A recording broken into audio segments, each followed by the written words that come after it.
Hi everyone, welcome to the Bridge Gap session, and today we are going to learn about effective ways to write an essay. I am Anushka Baveja, an educator for more than 6 years now, and I will be taking this session to help you with effective writing skills. So let's look at the new learning. Today you are going to learn about the 6 steps to write an effective essay. So basically there will be exact 6 steps that if you will take it into consideration, it will be very easy to write an effective essay, any type of essay, whether it is an informative essay or persuasive essay or an academic essay or simply a sports essay, right? And how to write an interesting hook or ending for an essay. So we will also first understand what exactly are these words, these terms, and then likewise we will understand how to use it.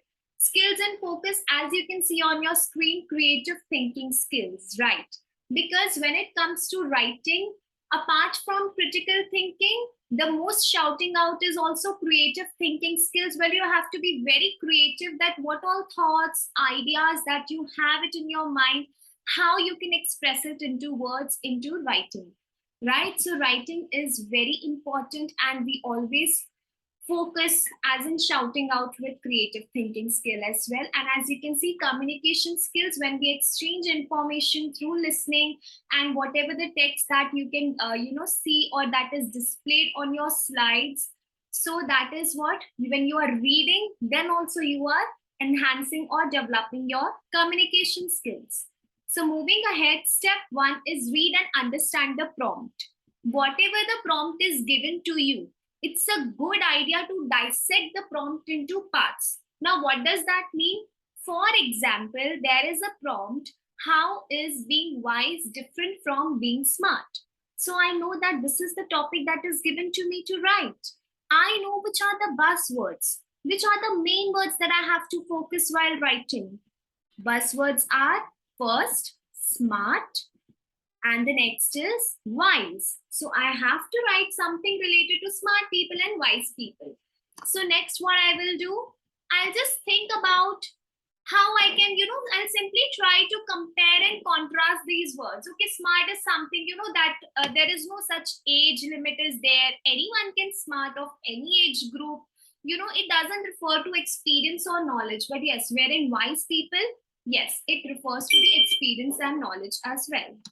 Next, as I mentioned that in smart, when a person is smart, age doesn't matter. But yes, wise person, their wisdom, they are more mature in their thoughts, in their opinions, and their experience as well. And smart is very informal word, right? We often say, very smart person, I really like your smartness. Very informally and casually we use in our conversation skills, right? But when we talk about wise people, we also know that it is used as a formal context. Now, students, you don't have to get hesitant, like, how will I be able to come to this level as well? This is what I am comparing and contrasting according to my knowledge. Now, whatever knowledge that you have, you can also simply just jot down those points, right? So basically, at the first step, you are simply comparing and contrasting and analyzing the prompt. Next is step 2, brainstorming or pre-writing. Basically, pre-writing is preparation process that you can complete before you actually write your paper or essay or summary, right? So basically, you can simply create a mind map, or you can simply draw the figures and, okay, yeah, this is how, it will look like before I actually start writing an essay. So I'll show you how. So here I have already created a mind map. So I know that smart people, what are their basic traits or characteristics, so that these words, when I'm writing, I can use these certain words, wherever possible, to write in any particular paragraph. So I know open-minded, mentally prepared, independent, mentally explorer. They're a very light-hearted person, self-aware and intuitive, right? But wise people, so I have again created a mind map, and even when you are given a topic or any prompt, you can also simply draw the mind map on the rough paper. It is very helpful, students, mind my words, and this is really going to make steps more effective for your writing part. So yes, wise people like disciplined, humble, guided by wisdom. Yes, guided by wisdom, you can see twice. Trustworthy, self-controlled, and patient. Now, next, step 3, interesting hook. What are hooks? A hook is an opening statement. Usually it's a first line only of an essay, but it's not of an essay, but not necessarily always the first line. It can be the second line also, but yes, it is more or less the opening lines in terms of first or second line that can grab the reader's attention so that they want to read on further what you have written. Just imagine you are given a piece to read and the starting is only very boring. Will you be interested to read further? The answer would be no. So likewise, it is very important when a person or when your teacher is reading what you have written in your essay, you have to write a hook that can hook the reader, right? So some examples that you can use, that is onomatopoeia. Onomatopoeia is basically sound words. Example, as you can see, boom, I heard a loud crash in my house. So, then gives a excitement. Okay, what happened next? What is there in the story, or what is there that you want to talk about in your essay further? You can also use dialogue. Go away, I told my brother. So likewise, also you can use any dialogue if you are writing something that has already been spoken by a person and you want to take his lines, or you are simply starting with some quotes. So likewise, you put these double inverted commas. The dialogues are also very important. Next is question. Have you ever been to a water park? So this is just various examples that you can use as to make the reader grab the attention of your writing piece. Here, what I had taken an example for wise and smart person. Remember the prompt? So the hook can be, can a person be smart and wise at the same time? So that is what I thought about. Okay, step 4. Step 4 is what? Step 4 is drafting. Now, when I say drafting, it means write a first rough draft of your essay using the points made in your plan as the basis for paragraphs or sections. So basically, we know that when we are given a topic to write, it doesn't come very naturally that you can just simply start with good vocabulary words as well, good descriptive words as well, some transitions. It doesn't come naturally.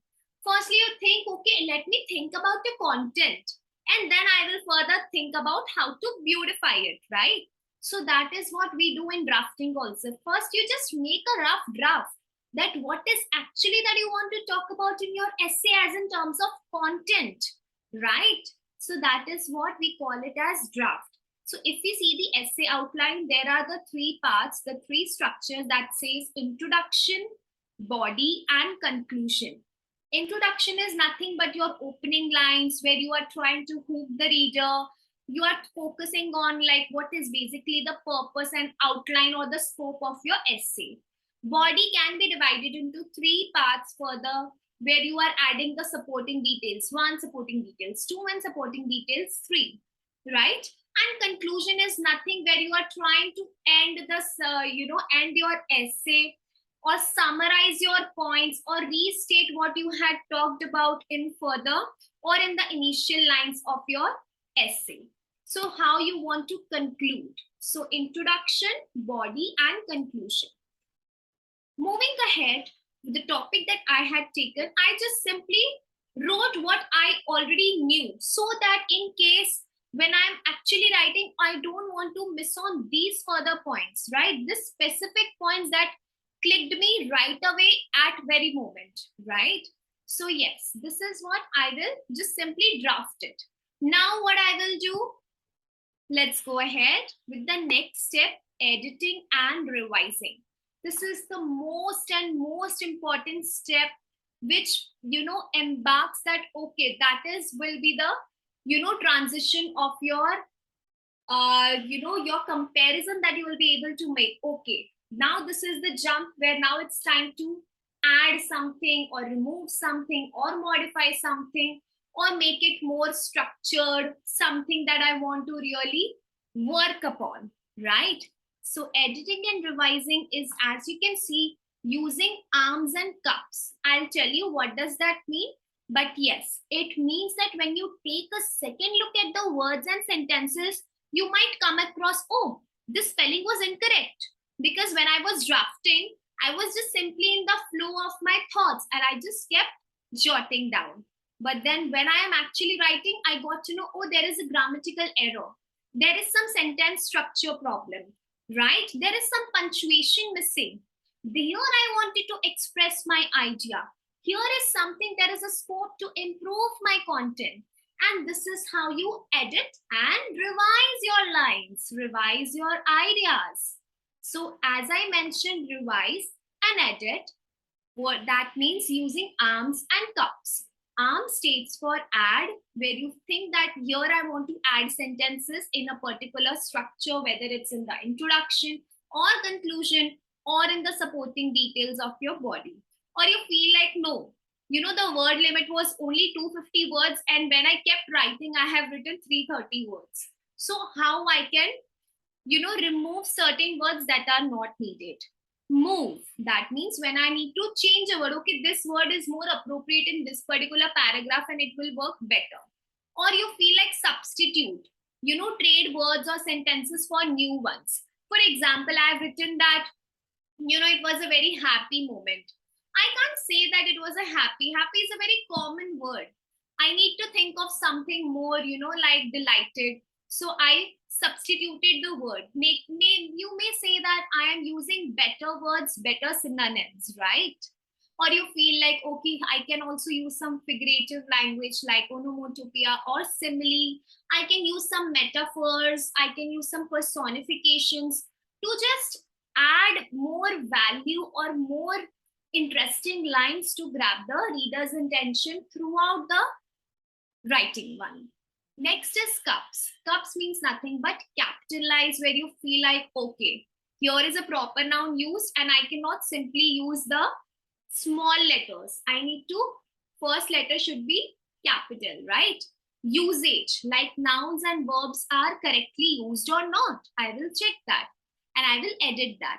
Punctuation, okay, when I wrote, I forgot, okay, here the comma was needed, here the apostrophe was needed, here I've stated a quote, but the double inverted commas are missing or the quotations are missing. So that I will work upon. Okay, and as I mentioned, spellings also, you can check the words, look for homophones and use the dictionary if it is a criteria that you can use or not. And next we talk about how we can add interesting endings. Yes. So it's also very important not to end your essay in a very abrupt manner.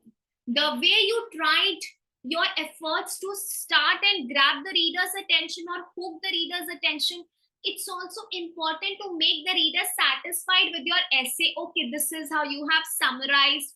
That is what you were talking about. And you have, talked in a certain manner using certain words to make it more interesting. So how we can do, let's see.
selected using how-to.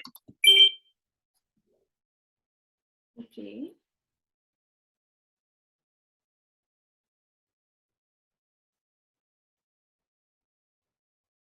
So basically here what we observed while we writing the ending, we observed that there are certain things that how we can end, right?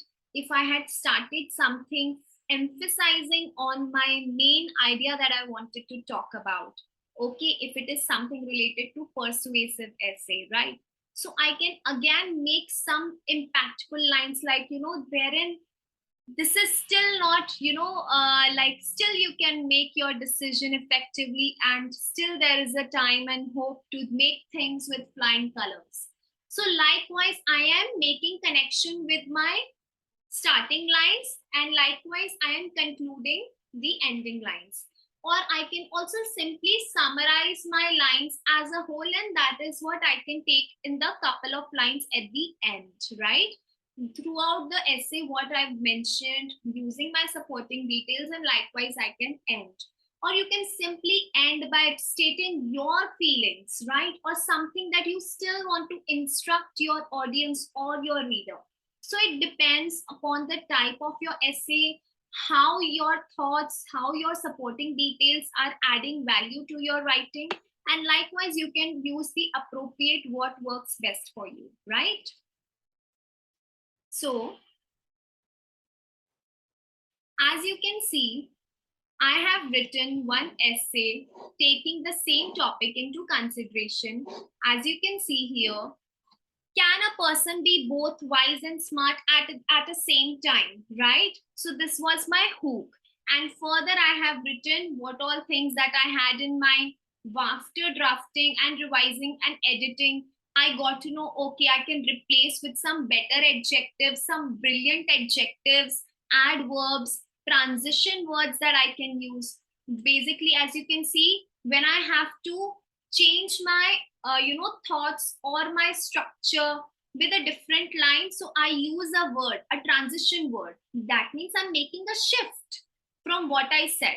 For example, if I say to a parent, your child performed really well, however there is a scope to do better.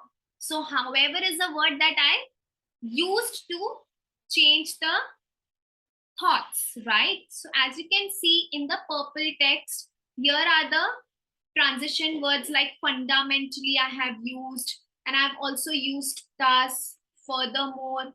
I've also used and highlighted words for your understanding like, transforming, accumulating, exclusively. These are the various adjectives and adverbs that you can use. So, color code also helps a lot. You can simply color code as well. Okay, these are the adjectives, and you can simply say, okay, purple for adjectives, this for adverbs, this for, it brings more attention and makes very simple for your reader to understand and assess your understanding. So students, that's it. That's all. So I believe that using these 6 steps, it will be very beneficial and easy for you to make your writing journey smooth as well as effective, right? Thank you.